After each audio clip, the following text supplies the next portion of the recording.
When schools get more applications than it has spots in its first-year class, admission officers have to make choices. Who gets in, who gets waitlisted, and who gets rejected. Folks, welcome back. Rob Franek, editor-in-chief here at the Princeton Review. We're here talking about the X factors of college admission, the parts of your application that can make the difference for your admission chances, but aren't always as straightforward as your GPA and standardized test scores. In the next few minutes, we're going to talk about extracurricular activities, recommendation letters, college interviews, and other miscellaneous stuff that you may be doing. Wait, make sure that you should be doing that could either help or hurt your chances of getting accepted. Let's jump right in. It's true, colleges want to win over students who work hard in high school, but they also want to be sure that the applicants they say yes to are students who've pursued interests outside of school. It's important to show them you have a well-rounded outside life outside of your academic pursuits. Many students have asked me, how many extracurriculars do I have to have in high school to get into a good college? Some students think that they have to be involved in everything, and they sign up for every school club, volunteer organization, and after-school project that they possibly can. But here's the good news. Not only do colleges not expect that, they don't want it anyway. Admission officers are likely to be suspicious of a candidate with a too long resume. They know that you need to sleep at some point in your high school career. While colleges like to see some breadth, they really want to evaluate your ability to engage deeply with things that you care about. It's best to focus on just a few extracurricular activities with increasing levels of responsibility and leadership as you progress through them during high school. So now let's talk about what that might actually look like. You could join clubs, play sports, play a musical instrument, do theater, volunteer, do community service work at a part-time job, or you can do some combination of those without question. But please, folks, don't do all of them. Here are some general guidelines to get you through this. For starters, plan to join 2 or 3 high school clubs, and ideally, over the course of your high school career, take on a leadership role in 1 or possibly more. Now, before we say anything else, a quick caveat: your mileage may vary. If you're deeply involved in a single activity, you may not have time for 2 or 3 clubs, and that's not only okay, it is great. All of the guidelines that I'm going to give you are just that. They're suggestions. Your individual circumstances are unique, of course, to you, and your choices may be too. Here we go. But as a general rule, you should make sure that you find a way to get deeply involved in at least one activity besides school. If you're a champion debater, a mathlete, a musician, let your extracurricular activities and the choices in those activities showcase the abilities that you've cultivated that aren't evident in your GPA and your standardized test scores. These engagements can tell a story about who you are and what you value. Okay, let's move on to sports. A question we often get at the Princeton Review is, do I have to play sports to get into a top college? And the answer may surprise you. You have to play sports only if you like sports. If you do play sports, keep in mind that colleges know sports can be a major time commitment. So don't feel like you have to join several clubs and also play sports. Strike a balance that feels right to you. If you're able to assume a leadership position in 1 or more sports teams, all the better, particularly if you aspire to play that same sport on the college level. Another question that we often get is, do I have to play a musical instrument to get into a good college? Only if you enjoy music. Folks, this is common sense. But just as you shouldn't write your college essay about topics that you think admission officers care about, you shouldn't arrange your life according to the extracurriculars that you think will impress those same admission counselors the most. They don't have a map for what you should be doing. They want you to create your own map and journey on it with true spirit and that same thoughtfulness as you share it throughout your college application. Let your involvement in music or musical theater or not tell the story of what matters to you. Another option open to you is community service. Volunteering is a great way to demonstrate that you have interest in giving back. As a general rule of thumb, you should try to volunteer for at least 20 to 30 hours every school year. Now, some schools and certain honor societies will require it. You can often find great community service options right in your own school, but if your school doesn't have those same options, you should think about starting your own service organization at your high school. You can also check out not-for-profits such as local food pantries or animal shelters, or look to larger organizations. A fabulous one, Habitat for Humanity. But here's the thing, admission officers will be interested to see not just whether and how you volunteered, but more importantly, which causes matters most to you. For many students, paid work is a necessity and in some cases a source of real enjoyment as well. But here's the thing, if your commitment to your job means that you can't participate in clubs or sports, please know that you are demonstrating a very important aspect of your character to colleges, and that is your work ethic. This is hugely important, and when admission officers evaluate your list of extracurriculars and your overall engagement there, they will also give you much deserved credit for working a part-time job throughout high school. If possible, and often it isn't possible, and that's okay, it's a good move to try to work in a field of interest to you. Try asking your college counselors and family friends if they know of any openings for high school students. Now, whether or not you're able to land a job in a field that you might pursue as a career, you can always ask to shadow somebody whose work interests you. Now that you've got your extracurriculars mapped out, let's talk about your recommendation letters. Are letters of recommendation an important part of your application? Absolutely. The key to getting good ones is to plan ahead. Build relationships with your teachers. Start as early as you can. Your first year of high school is a great time to begin creating bonds with your teachers. Stay after class for help if you need it. Do extra credits assignments and show that you're involved and that you're engaged. And all of that said, if you have a teacher during your first year in high school, but only that year, try to avoid asking that teacher to be the person for a recommendation letter. It's always best to have letters from teachers who've worked with you more recently. Now, in an ideal world, you'll have letters from teachers with whom you've worked both recently as well as over time. And I know many high schools aren't structured exactly like that, but whatever your school situation is, work to build strong relationships with your teachers. That's a good thing to do just in and of itself. But when it's time to ask for letters of recommendation, focus on the teachers who know you well and would be happy to sing your praises. Speaking of which, you'll want to consider your recommenders carefully.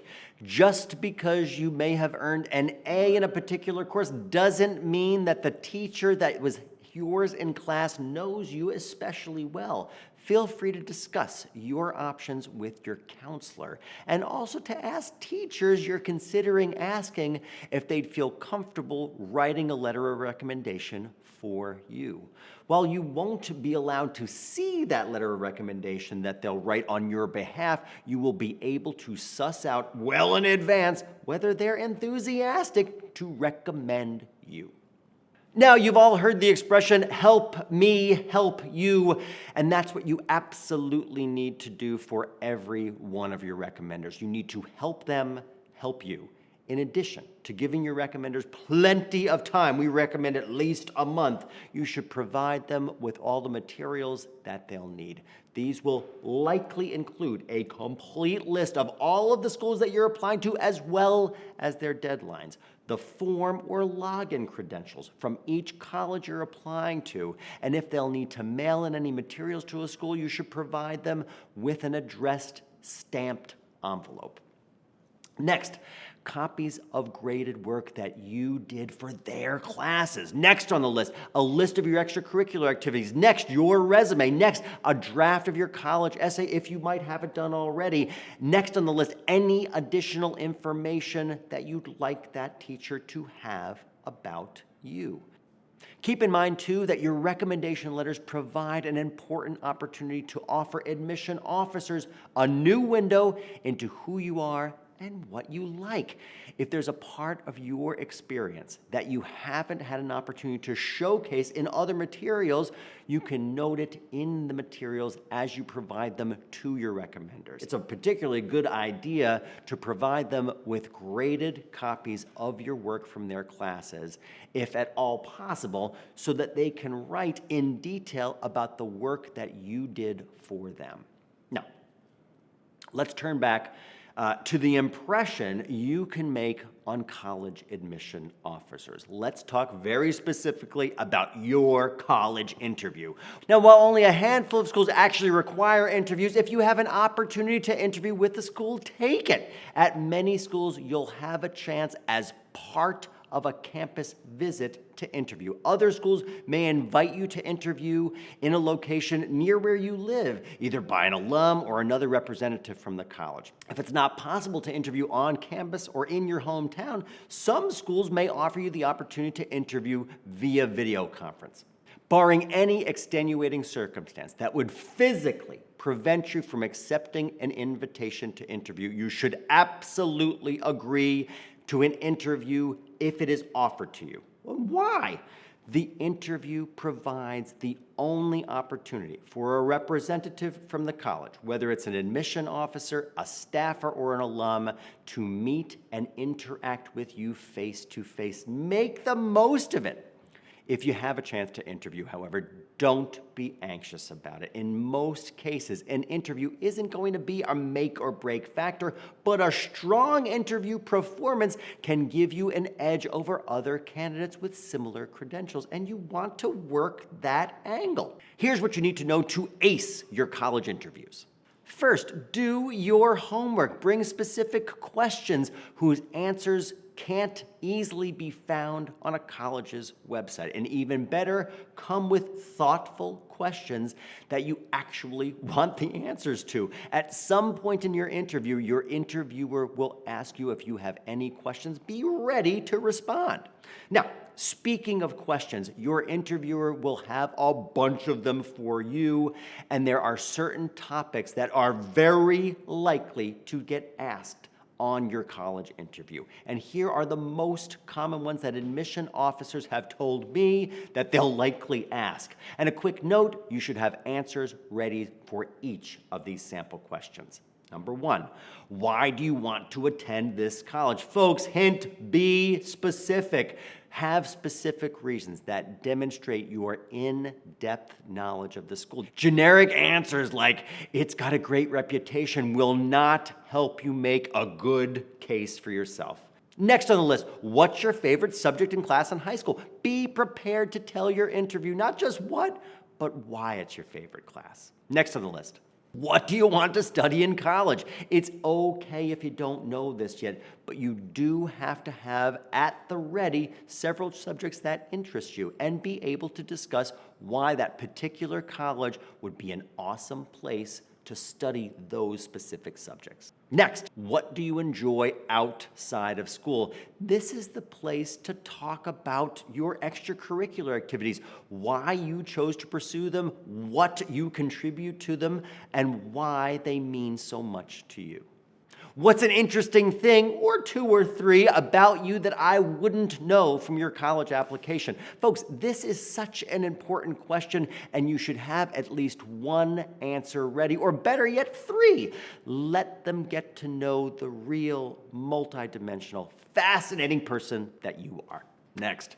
What's an example of a failure that you had, and what did you learn from it? Folks, this is a toughie, so give it some careful thought. You do not want to be caught off guard searching your life for instances of failure. You'll want to provide an example and then describe how you overcame those challenges and what lessons you learned for the future.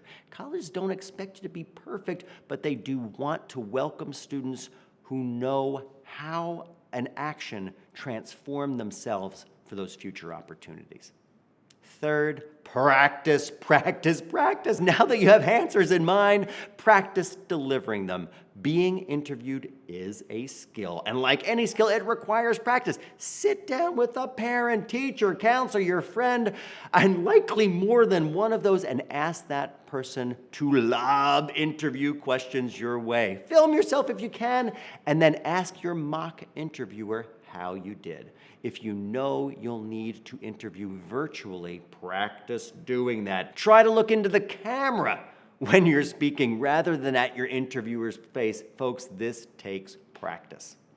Fourth, remember that you're doing all of this because you want to end up at your best fit school. So don't be the person that you think they'll want. Be the person who you are. That being said, you want to communicate that you understand this is all an important opportunity. So dress in something that allows you to look professional, feels comfortable, makes you feel confident. Here's a secret that not all interviewees know. Your interviewer always wants the interview to go well. It's much more fun to have a successful interview than to watch someone struggle. This is one thing that you have in common. Finally, don't forget to send your interviewer a thank you note. If there's something that you especially connected about, or something that was particularly helpful, or something you want to highlight further, mention it. Be sure to thank your interviewer for taking the time to chat with you. This is so important. It shows that you have great follow-up skills and that you are indeed very interested in attending that college. Folks, you'd be surprised how many students simply don't do this. It matters. Take the time to do it. There's just one more X factor that I need to talk to you about, and I would be remiss if we didn't cover it in this portion of the playlist. Can you guess what it is? I'll only give you a hint. You're doing it right now. That's right, folks. It is social media. The internet is a public place, so you should assume that admission officers can and might see every single thing that you've ever posted. But before you get too stressed out about it, think about it this way. Social media offers you yet another opportunity for you to showcase your best self. Keep in mind these quick and essential tips. Make sure that your email address and any handles that you have simple usernames that identify you and aren't embarrassing. Keep it simple, keep it professional, and you'll be great. Next up, check your settings so that you know who can access your online content. And you should still assume that anything that you post online could become entirely public, but you should also be aware of what's actually public and accessible. Next, when it comes to your online presence, the name of the game is curation. Delete anything that shows you're participating in illegal or objectionable behavior, and be sure to check the photos in which your friends have tagged you and untag yourself if necessary. Now, not everybody is going to lock down their social media presence in the way that you're doing. And while you're at it, Google yourself, my friends. Make sure you know what admission officers and interviewers would see if they searched for you online. And going forward, be proactive about creating a positive online presence. Now, that we've covered the damage control aspect of social media, let's talk about how you can proactively use social media to enhance your online presence. For starters, consider joining LinkedIn.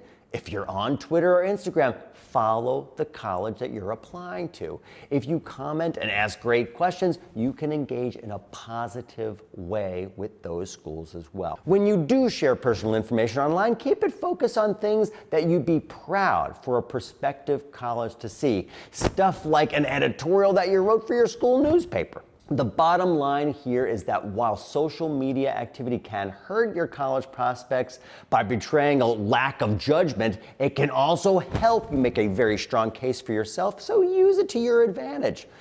Folks, that wraps up our discussion of the X factors around college admission. Remember, folks, that while none of these is likely to be the sole reason that you didn't get into a particular college, every one of them has the potential to make a difference for you. Use each and every opportunity well. Folks, of course, as always, thanks again for watching. Subscribe to our channel to stay in the loop on the latest and greatest college admission insights. In the next segment, we're going to turn to a factor that families worry about when it comes to college: how to pay for it. Stay with us.